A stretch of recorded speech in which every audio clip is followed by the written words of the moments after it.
Bonjour, bienvenue au Bedon Gourmand, là où la cuisine ne fait pas le cuisinier. Aujourd'hui, on passe nos scraps de brocoli puis de chou-fleur. En gros, dans mon chaudron, on va faire une crème de brocofleur. Beau, bon, pas cher, puis ça passe assez souvent ce qu'on mange pas. Donc, la tige de brocoli, il y en a beaucoup qui ne mangent pas, ils pouitent dans les poubelles. Non, non, c'est comestible. Non. Mais tu m'énerves. On a les petits bouts de chou-fleur. J'ai enlevé tous les fleurons, tout ce qui est comestible. Ben, c'est comestible cute pour mettre dans une assiette. Puis le reste, dedans. On rajoute, bien sûr, à moins, on a toujours besoin d'un féculent, surtout avec brocoli, chou-fleur, asperges, tout ce qui n'est pas féculent a besoin d'un féculent pour que la crème se tienne. Qu'est-ce qu'un légume féculent? Patate, carotte, navet. Entre autres, c'en est 3. Donc, quand on a un et ou des légumes de ce sorte-là, merci maman. Et c'est reparti. On a bien du fun à cuisiner avec vous. Quand on a de ces sortes-là, on n'a pas besoin de rajouter un autre féculent. Donc, si on fait une crème de navets, ben les navets, c'est suffisant.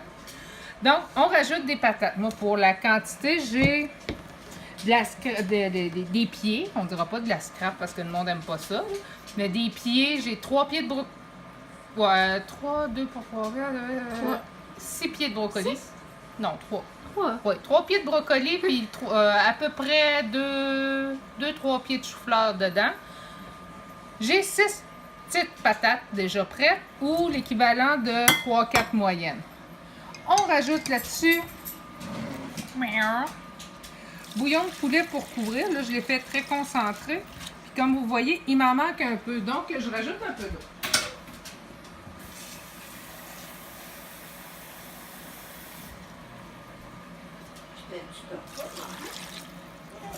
Et encore un peu.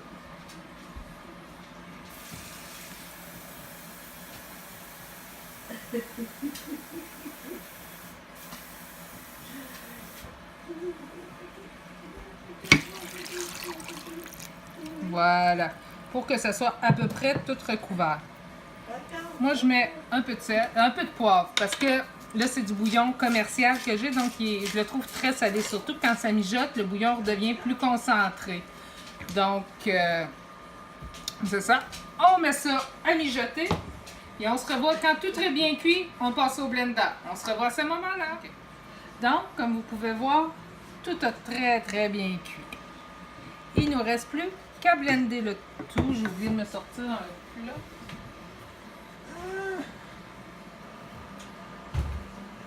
Parce que ça va prendre plus qu'une shot de blender. Donc, on met le plus de légumes possible avec du bouillon. Tout ce qu'il y a de plus simple.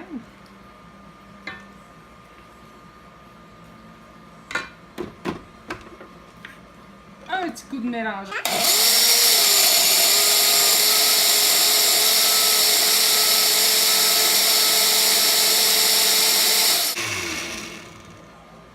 Et voilà, fini les motons.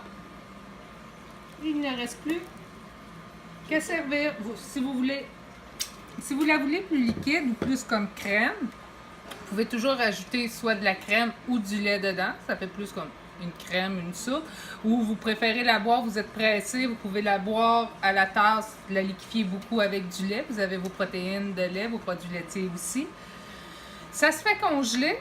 Au dégel, ça se sépare. Mais dès que vous la réchauffez en mélangeant bien avec un fouet, juste la purée comme ça, c'est parfait, ça se remélange, ça revient aussi beau que ça.